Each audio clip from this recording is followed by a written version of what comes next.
ഹരി ഓം. വിഷ്ണു സഹസ്രനാമ സ്തോത്രം ശ്ലോകം 69. അജോ മഹാർഹ സ്വാഭാവ്യോ ജിതാമിത്ര പ്രമോദന ആനന്ദോ നന്ദനോ നന്ദ സത്യധർമാ ത്രിവിക്രമ. ഹരി ഓം. ഹരി ഓം. 521 നാമം അജഹ. അഹ എന്നതിന് വിഷ്ണു എന്നർത്ഥം. ആ വിഷ്ണുവിൽ നിന്ന് ജഹ ജനിച്ചവൻ പ്രത്യുമ്നൻ. അതായത് ശ്രീകൃഷ്ണാവതാരത്തിൽ ഭഗവാന്റെ മകനായി ജനിച്ചിട്ടുണ്ടല്ലോ, കാമദേവൻ. അങ്ങനെ കാമദേവൻ തന്നെയാണ് വിഷ്ണുവും ഈ കാമദേവനും രണ്ടും ഒന്നു തന്നെയായി തീർന്നവൻ എന്ന അർത്ഥത്തിലാണ് അജഹ. 522 നാമം മഹാർഹ. മഹം എന്നാൽ പൂജ, പൂജയെ അർഹിക്കുന്നവൻ, പൂജിക്കപ്പെടാൻ എന്തുകൊണ്ടും യോഗ്യതയുള്ളവൻ എന്ന അർത്ഥത്തിൽ മഹാർഹ. 523 നാമം സ്വാഭാവ്യ. കേവലം സ്വാഭാവികമായിട്ട് എന്തിനു വേണ്ടി ഭഗവാൻ ജനിക്കുന്നു, അങ്ങനെ ഒരു കാരണമൊന്നുമില്ല. സ്വയം ഭാവത്തെ, ഭാവം എന്നാൽ ഉണ്മ, ആ ഉണ്മയെ ഭാവത്തെ സ്വന്തമായിട്ട് തന്നെ ഉണ്ടാക്കുന്നവൻ, സ്വയം ജാതനാകുന്നവൻ എന്നൊക്കെയുള്ള അർത്ഥത്തിലാണ് സ്വാഭാവ്യ. എപ്പോഴും ഉള്ളവനാകയാൽ അഭാവം എന്നത് ഭഗവാനില്ല. അങ്ങനെ എപ്പോഴും ഭാവമുള്ള, അതാണ് സ്വാഭാവ്യ. 524 നാമം ജിതാമിത്ര. ജിത അമിത്ര. അമിത്രം എന്നാൽ ശത്രു. ഇവിടെ ആന്തരികമായ ശത്രുക്കൾ എന്ന് വെച്ചാൽ നമ്മുടെ ആഗ്രഹങ്ങൾ, അല്ലെ, രാഗദ്വേഷ ലോഭമോഹാദികളൊക്കെ, ഇതിനെയൊക്കെ തന്നെ ജയിച്ചവൻ. ഇനി ബാഹ്യമായിട്ടുള്ള സ്ഥൂലമായ രൂപത്തിലുള്ള ശത്രുക്കൾ ആരാണ്? നേരിട്ടുള്ള ശത്രുക്കൾ രാവണൻ, കംസൻ, കുംഭകർണൻ, ശിശുപാലൻ, ഇങ്ങനെയുള്ള ശത്രുക്കളെയും ജയിച്ചവൻ എന്നതിനാൽ ജിത അമിത്ര. 525 നാമം പ്രമോദന. എപ്പോഴും ബോധത്തോടുകൂടി ആമോദത്തോടു കൂടിയിരിക്കുന്നവൻ എന്ന അർത്ഥത്തിലാണ് പ്രമോദന. 526 നാമം ആനന്ദ. നിത്യ ആനന്ദ സ്വരൂപനാണ് ഭഗവാൻ.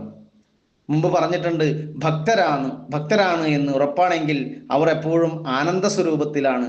ആ ആനന്ദം അവർക്ക് സ്വയം അനുഭവിക്കാൻ സാധിക്കുമേ എന്നാണ്. എങ്കിലാണ് ഭക്തൻ എന്നതിന് അർത്ഥമുള്ളൂ എന്നാണ്. 527 നാമം നന്ദനഹ. അതുതന്നെയാണ് അർത്ഥം. സന്തോഷിപ്പിക്കുന്നവനാണ്. തന്നിലേക്ക് വരുന്നവരെ മുഴുവൻ സന്തോഷിപ്പിക്കുന്നവനാണ് ഭഗവാൻ. അപ്പോൾ ഭക്തനാണെന്ന് പറഞ്ഞിട്ട് സന്തോഷമില്ലെന്ന് പറഞ്ഞാൽ അതിനർത്ഥം എന്താണ്? ഭഗവാനിലേക്ക് അത്ര അങ്ങോട്ട് അടുത്തിട്ടില്ല എന്നാണ്. ഭഗവാനിൽ നിന്ന് എന്തെങ്കിലും കിട്ടുമെന്ന് ആഗ്രഹിച്ചിട്ടുള്ള ഒരു അടുപ്പം മാത്രമായതുകൊണ്ടാണ് സന്തോഷിക്കാൻ സാധ്യമല്ലാത്തത്. കാരണം ഭഗവാൻ നന്ദനഹ, എല്ലാവരെയും ആനന്ദിപ്പിക്കുന്നവനാണ് ഭഗവാൻ.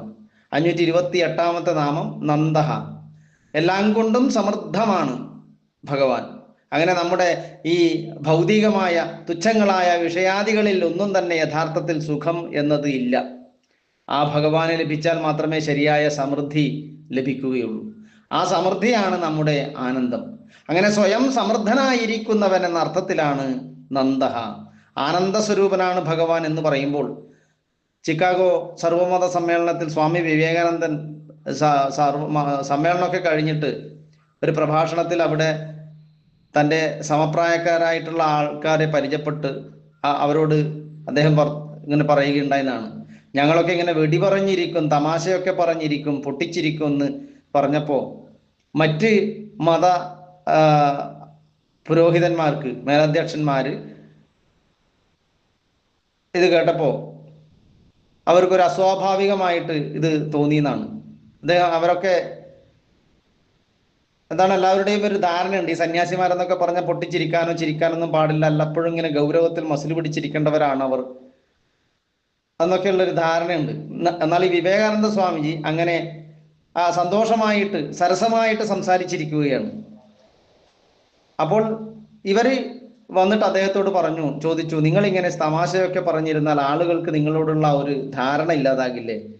ആചാര്യന്മാര് ഗൗരവത്തിലല്ലേ ഇരിക്കേണ്ടത്, ആളുകൾ ഒരു വില വെക്കില്ലല്ലോ എന്നുള്ള. അങ്ങനെ ചോദിച്ചപ്പോൾ സ്വാമിജി കൊടുത്ത ഉത്തരം ഇങ്ങനെയാണെന്നാണ് പറയുന്നത്.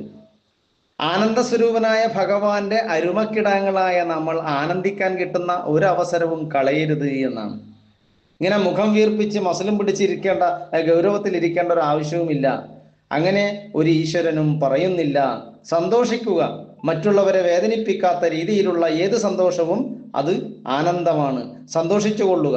പാടണമെങ്കിൽ പാടാം, ആടണമെങ്കിൽ ആടാം, എങ്ങനെ വേണമെങ്കിലും സന്തോഷിക്കുക. കാരണം ഭഗവാൻ ആനന്ദ സ്വരൂപനാണ്. അങ്ങനെ ഭക്തനായിട്ടിരിക്കുക എന്ന് വെച്ചാൽ ആനന്ദിച്ചിരിക്കുക എന്നാണ് അർത്ഥം. കാരണം ഭഗവാന്റെ ഓരോ നാമങ്ങളിലും പറയുന്നത് ഭഗവാൻ ആനന്ദ സ്വരൂപനാണ്. ആ ഭഗവാനോട് അടുക്കുന്നവരും അതുപോലെ തന്നെ ആയിരിക്കണം. സന്തോഷിക്കുക, എപ്പോഴും സന്തോഷിച്ചു കൊണ്ടേയിരിക്കുക.